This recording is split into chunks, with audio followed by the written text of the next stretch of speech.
السلام عليكم، بسم الله الرحمن الرحيم. النهاردة في الفيديو ده هنكشف أمر مهم جدا عمله علي بن أبي طالب للوصول للخلافة. علي بن أبي طالب وصل للخلافة عن طريق انقلاب عسكري بالسلاح.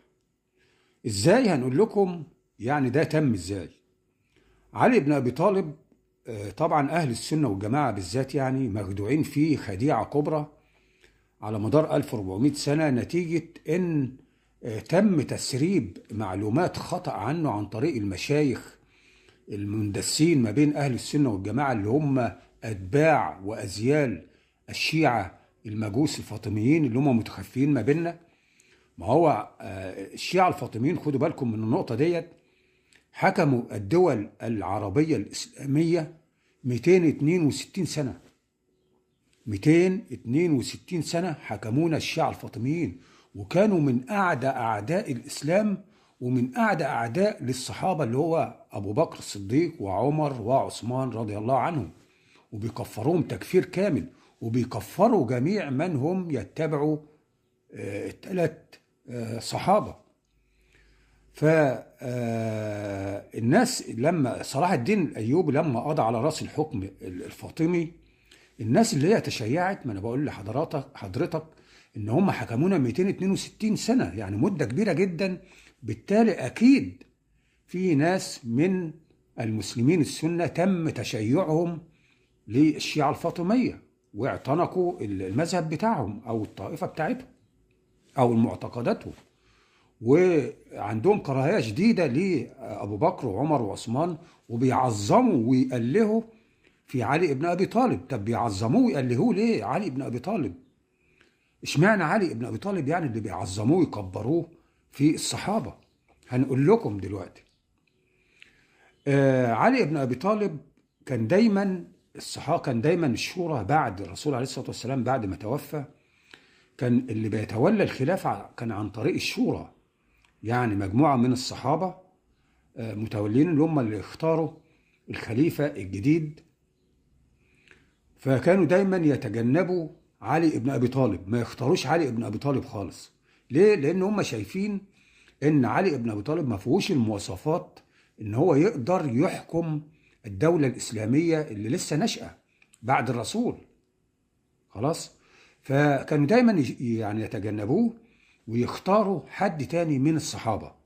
فاول واحد اختاروه كان ابو بكر الصديق رضي الله عنه، وما اختاروش علي بن ابي طالب. كان علي بن ابي طالب معتقد ان هو يجب ان هو الوريث للنبي عليه الصلاه والسلام، ان هو اللي ياخد الحكم والخلافه بعده، بما انه ابن عمه وجوز بنته وابو الحسن والحسين والقصه دي، ان هو بيقول لك ان هو آل البيت، ان هو اللي يبقى الاحق بالخلافه. الموضوع مش كده، يعني موضوع الحكم ده لازم يكون الشخص اللي يحكم يكون فيه مواصفات معينة، يقدر يدير شؤون الخلافة والحكم وشؤون الناس. ملهاش علاقة بالنسب والقرابة والكلام من ده. ما انت ممكن انت قريب الرسول عليه الصلاة والسلام، ابن عمه وجوز بنته، لكن ما فيكش المواصفات ان انت تقدر تدير الدولة الإسلامية وتخليها ناجحة. بدليل ان انت يعني علي بن ابي طالب فشل ذريع اثناء فتره خلافته بعد عثمان بن عفان. ما هو علي بن ابي طالب تولى الخلافه بعد عثمان بانقلاب عسكري، هنقول لكم ازاي، لمده 4 سنين و9 شهور. وطول فتره خلافته ما كانش ليه هم الا قتل المسلمين والفتن بين المسلمين ونزاع المسلمين، ونشأ الأحقاد والصقر بين المسلمين، علشان تسبب في مجازر وحروب طاحنة بين المسلمين، وقتل الصحابة والتابعين في معركة الجمل وصفين والنهروان.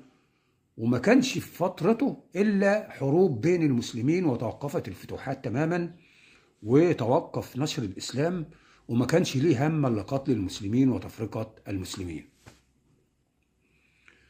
علشان كده ما كانوش بيختاروه، فاختاروا ابو بكر الاول. فتربى داخل علي بن ابي طالب احقاد دفينه، واستخدم التقيه، وحتى يعني رفض في البدايه ان هو يبايع ابو بكر بحجة ان هو ما خدوش رأيه ومش عارف ايه، وانشغاله مش عارف في تكفين الرسول وغسل الرسول، وقصة اللي بيألفها المشايخ الخونة المندسين ما بيننا، وخصوصا مشايخ الأزهر اللي هم أساسهم شيعي متخفيين في صورة الصوفية، دايما يروجوا أفكار ومدح في علي بن أبي طالب وتعظيم في علي بن أبي طالب، يعني علشان يعملوا عملية تشيع خفية، يعمل لك تشيع بدون ما أنت تشعر، ويعظم لك في علي بن أبي طالب اللي كان سبب في ضياع المسلمين.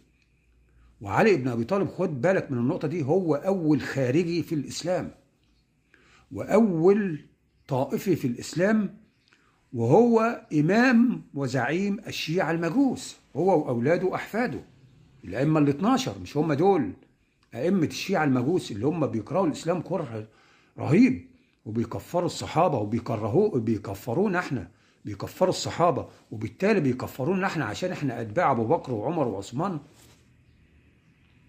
تكفير كامل. فتربى جواه الحقد ده جوه علي بن ابي طالب لما اختاروا ابو بكر وسابوه، ومارس التقية بعد كده لما ابو بكر استدعاه وخلاه ياخد يديله البيعة بالقوة لما طلب منه البيعة. فربى جواه حقد دفين ومارس التقية، وبدأ يحرض عليه الناس في اليمن، ودايما كان يستخدم اليمنيين في مؤامراته على الدولة الإسلامية وعلى الخلفاء. ليه كان بيستخدم اليمنيين؟ لأن الرسول عليه الصلاة والسلام كان دايما يبعت علي بن أبي طالب لليمن على أساس إن هو ينشر الإسلام هناك يعني، ويعلم الناس الإسلام وكده وكقاضي.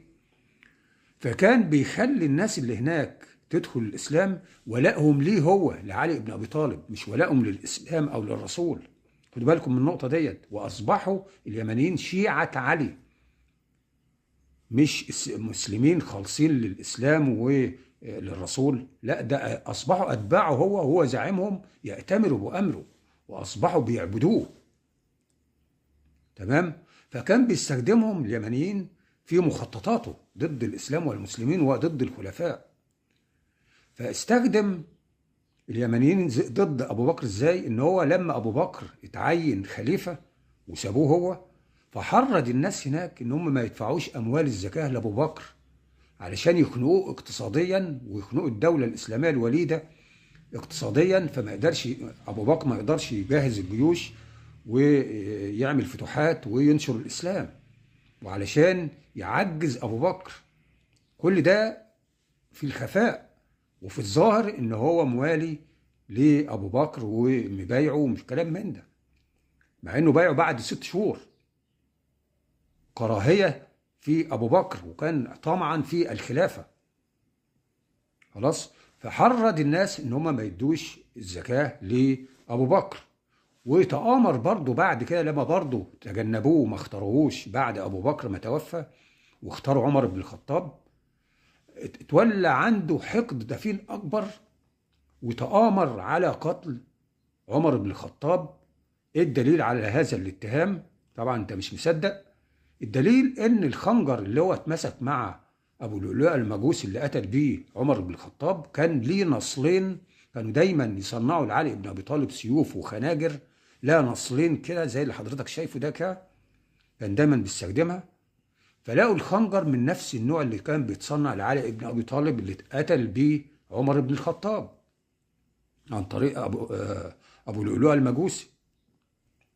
وبرضه لما جه برضه عمر بن الخطاب اتقتل، برضه ما اختاروش علي بن ابي طالب خليفه، فتربى حقد اكبر، واختاروا كان المنافسه ما بينه وما بين عثمان بن عفان، يعني كان العمليه صفصفت في تولي الخلافه ما بينه ما بين علي بن ابي طالب وبين عثمان بن عفان.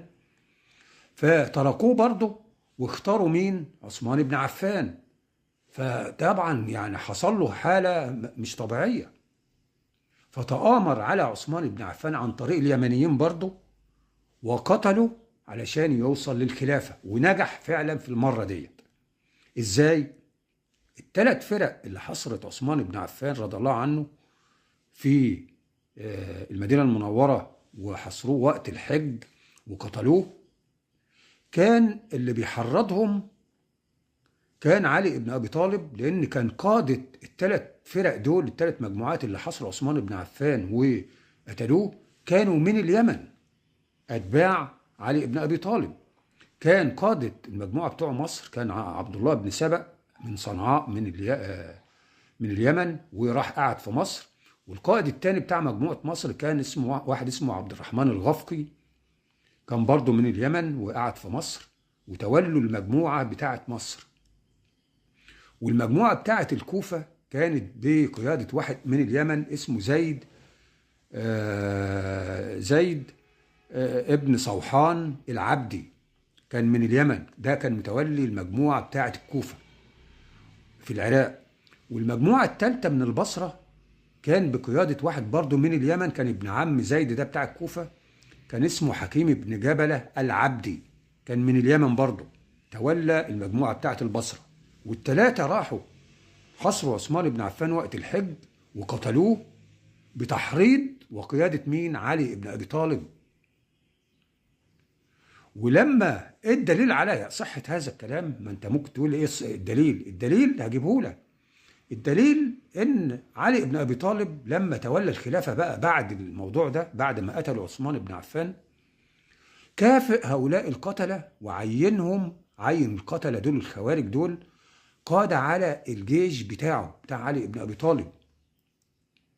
والناس اللي اختاروا علي بن ابي طالب يكون خليفه بعد عثمان بن عفان هم كانوا الخوارج قتله عثمان، لان هم كانوا مسيطرين على المدينه اللي هي مركز الحكم، مركز الخلافه، وهم اللي بايعوا علي بن ابي طالب. اما باقي الصحابه ما بايعوش علي بن ابي طالب برضه، اللي بايعوه اللي هم الخوارج قتله عثمان بن عفان، اللي هو كان محرضهم لانه هو كان زعيمهم، فطبعا لازم يجيبوا زعيمهم هو اللي يتولى الخلافه.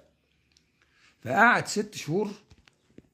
وطبعا لما معاويه طلب القصاص من قتله عثمان، طلب من علي بن ابي طالب علشان يبايعه، فعلي بن ابي طالب طبعا قال له لا، انا ما اقدرش اعملهم اقتلهم دلوقتي علشان هعمل تفرقه واعمل فتنه في بدايه حكمي ومش عارف ايه وكلام من ده، والكلام ده كذب.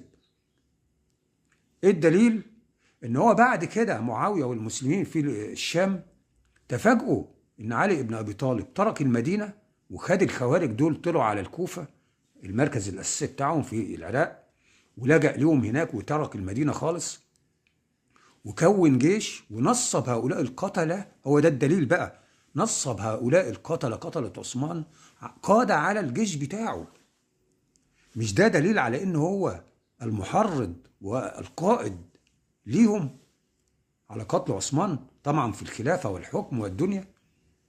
ولاهم قضى على الجيش بتاعه في الكوفة، وخد الجيش ده اتحرك بيه من الكوفة، راح الصفين في الشام، اتحرك بتاع يجي 800 كيلو أثناء شهر المحرم، اللي هو أصلا ربنا محرم فيه تحرك المسلمين وتجهيز جيش عشان يقاتلوا حتى المشركين. لكن ده جاهز جيش علي بن أبي طالب أثناء شهر المحرم اللي ممنوع فيه القتال، وتحرك بيه طول شهر المحرم لحد ما وصل صفين. وأول شهر صفر، أول يوم ما انتهى شهر المحرم وأول يوم في شهر صفر، بدأ يقاتل ويقتل المسلمين هناك في صفين في الشام، في جيش معاوية والمسلمين هناك، وقتل 70,000، تسبب في قتل 70,000 في خلال أسبوع عشان يخدع المسلمين هناك بالقوة. وعمل فتنة أكبر، اللي كان بيقول لك أنا مش عايز أحارب قتلة عثمان عشان ما أعملش فتنة. طب ما أنت عملت فتنة أكبر في صفين في الشام مع المسلمين، وربيت أحقاد وغل وكراهية بين المسلمين، وتوقفت في عهده كان 4 سنين و9 شهور، جميع الفتوحات وقفت ونشر الإسلام توقف، وما كانش فيه هم لعلي بن أبي طالب وولاده الاثنين إلا قتل المسلمين في معركة الجمل وصفين والنهروان. أما الفتوحات ما فيش، ما كانش ليه هم، وتفنن في قتل المسلمين وإبادة المسلمين علي بن أبي طالب وأولاده الاثنين. طبعا في ناس هيقول لك ده كان الحق مع فئة علي بن أبي طالب. الكلام ده مش صحيح، علشان موضوع عمار بن ياسر، ما هو عمار بن ياسر ده كان يمني، خد بالك، كان يمني، وكان من ضمن الخوارج اللي كانوا بيحرضوا على قتل عثمان بن عفان، وعلشان كده وقف مع علي بن ابي طالب. فالحديث بتاع الرسول عليه الصلاه والسلام هو حديث صحيح فعلا موجود في البخاري، ان اللي هيقتل عمار بن ياسر اللي هي الفئه الباغيه. فكان مين اللي يقدر يوصل لعمار بن ياسر ويقتله؟ خد بالك من النقطه ديت. عمار بن ياسر في معركه صفين اللي هو مات فيها كان عنده 94 سنه، يعني راجل كهن مطحون، يعني كهل، يعني ما يقدرش يشيل سلاح ويحارب، وما يقدرش يطلع في الصفوف الاماميه يلتحم مع قوات معاويه علشان قوات معاويه تقدر تقتله. لا، ده هو كان واقف ورا في فئه علي بن ابي طالب، فئه الخوارج قتلت عثمان، وواقف معاه كقياده ورا. فاللي كان يقدر يوصل لعمار بن ياسر هي فئه علي بن ابي طالب اللي هم الخوارج. فعارفين الحديث ده، وجود الحديث ده ان اللي هيقتله اللي هي الفئه الباغيه، فقتلوه غدرا علشان يلصقوا التهمه في معاويه، ويقول لك ان فئه علي هي اللي صح، بالتالي يبقى فئه الخوارج اللي هي فئه علي، يبقى الخوارج هم اللي صح وعلي على الحق، يبقى قتل عثمان يروح هدر، ويبقى قتل عثمان على حق. خد بالك من النقطه ديت، لما تقول فئه علي بن ابي طالب هي اللي كانت على الحق، يبقى الخوارج اللي قتلوا عثمان بن عفان يبقى كانوا هم اللي على حق، لان هم كانوا فئه علي بن ابي طالب وكانوا في جيشه وفي فئته. راجعوا الكلام ده وابحثوا وشوفوا، ما تعتمدوش بس على السمع من المشايخ الخونه اللي بيعظموا في علي بن ابي طالب واولاده، اللي كانوا سبب ضياع المسلمين وتفرقتهم، اللي احنا متاثرين بها لحد الان، وضعنا بسبب تفرقه المسلمين لشيعه وسنه اللي عملها علي بن ابي طالب واولاده. احنا لحد الان سبب ضعف المسلمين وضياعنا هو علي بن ابي طالب، وهذه الفرقه وهذه الفتنه اللي عملها. في حد غيره؟ مفيش حد غيره. هو اللي فرقنا شيعة وسنة، وهو إمام، هو وأولاده وأحفاده لحد المهدي المخفي في السرداب ال 12. هم دول أئمة الشيعة المجوس، أكبر كاره للإسلام والمسلمين وللصحابة، وبيتهموا السيدة عائشة والسيدة حفصة أمهات المؤمنين زوجات الرسول بأفظع الاتهامات علشان أبوهم أبو بكر وعمر. كل ده علشان إيه؟ علشان كان علي بن أبي طالب طمعان في الخلافة، وكانت الناس ما بتختاروش، هو شايفين إن هو لا يصلح، بدليل إن هو فشل بقول لك في فترة خلافته، وما كانش في فترة خلافته إلا قتل المسلمين، يقتل المسلمين بس. هو ده علي بن أبي طالب وأولاده. حتى أولاده الناس المفتونة بيهم، الحسن مثلا كان واقف مع أبوه في قتل المسلمين، ما منعهوش. اللي بيقول لك ده هيصلح ما بين فئتين مش عارف عظيمتين، وتنازل لمعاوية علشان يصلح مش عارف إيه عشان هو عظيم، الكلام ده مش صحيح. ما هو كان واقف مع أبوه في قتل المسلمين في صفين والجمل والنهروان وكل المجازر دي. أما تنازله لمعاوية كان تنازل عن ضعف، لأن كانت الناس تخلت عنه في الكوفة، غدروا بيه زي ما غدروا بأبوه علي وقتلوه، فغدروا بيه الحسن برضه وسابوه، فكان ضعيف ما قدرش يقف لمعاوية فتنازل له علشان يتجنب ان هو يقتل، وقتل في النهاية برضه بالسم. وزي برضه ما أهل الكوفة دول الخوارج دول برضه ما تخلوا عن أخوه الحسين وسابوه يتقتل لوحده في كربلاء هو وأهله 70 واحد من أهله. فكانوا يعني الخوارج دول اللي هم الشيعة أصلا، الخوارج اللي هم قتلة عثمان اللي هم أصبحوا بعد كده الشيعة اللي موجودين حتى الآن، شيعة علي شيعة الحسين، الناس ديت هم يعني اللي خلوهم يقتلوا بدم بارد لعثمان بن عفان، يعملوا أي حاجة، ما عندهمش مبدأ، ما عندهمش لا دين ولا ملة. فما تستبعدش إن هم يعملوا أي حاجة ضد حتى اللي واقف معاهم، ينقلبوا على بعض زي العصابات. ما هو العصابات لما ما يلاقوش حد يهجموا عليه ويأذوه بيأذوا بعضهم، لما ما يلاقوش حد يتنازعوا معاه بيتنازعوا مع بعض وياكلوا في بعض. فكذلك الخوارج وعلي بن أبي طالب كلوا بعض، خدوا بالكم من النقطة دي. فعلي بن أبي طالب وصل للخلافة ازاي؟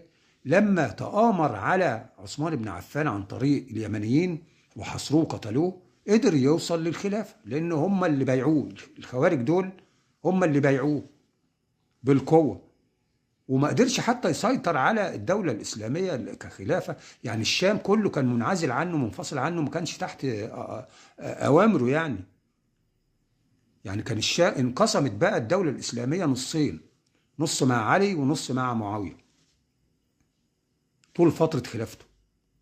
فخدوا بالكم، علي بن أبي طالب كان سبب كارثة المسلمين، وهو اللي فرق المسلمين وقتل المسلمين وأساء لآل البيت. أكتر واحد أساء لآل بيت النبي هو وأولاده الاثنين، الحسن والحسين، اللي انتم مخدوعين فيهم، بتعظموا فيهم، نتيجة ان بقول لك في مشايخ خونة تبع الشيعة الفاطمية مدسوسين ما بيننا وعايشين في صورة الصوفية في الأزهر وغيره، ويروجوا لك ان علي بن ابي طالب ده كان عظيم من العظماء، ويخليك تتردى عنه زي ما تتردى على عثمان بن عفان اللي قتله. فالكلام ده لا، لازم تعرف مين الصالح ومين الطالح، لازم تعرف راسك من رجليك. اهل السنه والجماعه، كلامي للسنه والجماعه اللي هم مخدوعين، اللي هم عندهم جهل رهيب وخايفين يتكلموا في علي بن ابي طالب، يقول لك احسن هنسيء لآل البيت فهنسيء للرسول. لا، هو علي بن ابي طالب نفسه واولاده هم اللي اساءوا للرسول عليه الصلاه والسلام بافعاله وتصرفاته وقتله للمسلمين وتفرقه المسلمين وضياع الامه الاسلاميه حتى اليوم. هل الرسول عليه الصلاه والسلام كان يقبل بان علي بن ابي طالب يكون سبب هذه الفتنه ويعمل لك شيعه وسنه ويخلي الشيعه تعبده؟ الشيعه بيعبدوه، يقول لك ان هو يعني الائمه ال 12 بيعبدوا علي بن ابي طالب واولاده لحد المهدي المخفي. يقول لك ان الائمه دول كانوا بيحيوا الموتى، يعني اعظم من الرسول. هو الرسول كان بيحيي الموتى؟ يعني خلى علي بن ابي طالب واتباعه، يعني اولاده واحفاده، اعظم من الرسول، انه كان بيحيي الموتى، وان هم كانوا بيمشوا ما لهمش ظل. ما لهمش ظل ازاي يعني؟ ملائكه يعني؟ الهه؟ في منهم بيعبدوه عباده من الشيعه. اما اهل السنه والجماعه هي دي الكارثه، ان هم برضه مخدوعين في علي بن ابي طالب نتيجه تسريب افكار واحاديث وروايات مكذوبه كلها عنه ويعظموا فيه، لكن هو لا يستحق هذا التكريم، وهو اكتر واحد اساء لآل البيت النبي واساء للرسول. فنرجو الناس يعني تاخد بالها. وعلي بن ابي طالب في دليل تاني ان هو حرض على قتل عثمان، ان هو استخدم واحد اسمه محمد بن ابي بكر الصديق ابن سيدنا ابو بكر في قتل عثمان بن عفان. ليه؟ كان عثمان بن عفان لما توفى كانت زوجته اللي اتجوزها علي بن ابي طالب، وكان عنده ولد صغير عنده سنتين، فاخدوا علي بن ابي طالب اللي هو محمد بن ابو بكر ده، وهو اللي رباه. يعني اصبح محمد بن ابو بكر ده ربيب وتربيه علي بن ابي طالب، فحرضه ورباه على كراهيه عثمان بن عفان. ومحمد بن ابو بكر ده اشترك في قتل عثمان بن عفان بايده، ودخل عليه الدار وبقى يخلع له وينتف له لحيته على الصاحي واذاه اخر اذيه علشان تربيه علي بن ابي طالب. ده دليل تاني. وفي دليل يعني رابع، يعني ادله كتيره. في واحد من قبيله اسمها قبيله همدان في اليمن، اللي هو علي بن ابي طالب دخلها الاسلام، يعني يقال ذلك. فكان واحد اسمه سعيد بن قيس الهمداني، ده كان من الخوارج برضه اللي قتلوا عثمان بن عفان. علي بن ابي طالب خده كافئه على قتل عثمان بن عفان وعينه قائد في الجيش بتاعه في صفين والجمل والحاجات ديت. سعيد بن قيس الهمداني، اكشفوا عنه وابحثوا واعرفوا الحقيقه. ابحث بنفسك، عندنا دلوقتي من الوسائل مالكش حجه ان انت تقدر تجيب المعلومات وتقراها وتحللها بالامانه عشان تعرف الحقيقه. زمان ما كنتش تقدر تجيب معلومات وتقراها وتعرف الحقيقه، كنت معتمد فقط على السمع من المشايخ الخونه اللي هم متجلجلين في الازهر في صوره الصوفيه، هم شيعه اصلا متخفيين، وبيعظموا في علي بن ابي طالب عشان ينشروا التشيع باسلوب خبيث جدا. خد بالك من النقطه دي. فالأدلة كتيرة جدا على ارتكاب علي بن أبي طالب وأولاده جرائم كبيرة جدا وعظيمة ضد الإسلام والمسلمين، وسبب ضعفنا حتى الآن، وسبب قتلنا حتى الآن. أرجو أن تكون العملية وضحت والصورة وضحت. أنا عارف أن الكلام جارح لناس كتير منكم، والناس لأن الناس مخدوعة وفاكرين أن أنا بغلط في صحابي كبير وصحابي مش عارف إيه. هو صحابي بس صحابي زي ما عمل كده. هل ترضى بهذه الأفعال والجرائم اللي تمت كلها وقتل المسلمين وتفرقتها؟ ترضى؟ احكم بنفسك بالعدل عشان تعرف الحقيقة. وكل واحد عقله في راسه يعرف خلاص زي ما بيقولوا. فكر وهات المعلومات واقراها بنفسك، ما تعتمدش على السمع سواء مني او من المشايخ، واقرا بنفسك وتحقق بنفسك، علشان انت هتتحاسب، انت شخصيا ما فيش حد هيتحاسب عنك، وعشان تعرف الحقيقة، وعلشان ما تستمرش في خداعك مضحوك عليك. كلامي لأهل السنة والجماعة. والسلام عليكم ورحمة الله.